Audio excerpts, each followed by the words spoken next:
Welcome back to another technical deep dive here in the debug zone.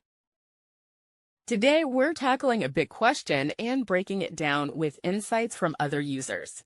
Hopefully, this clears up some misconceptions and helps you get the answer you need. So, buckle up, stay a little curious, and let's jump right in.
And that's a wrap.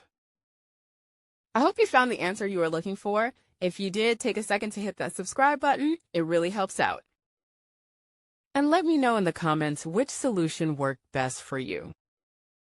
See you next time in the debug zone.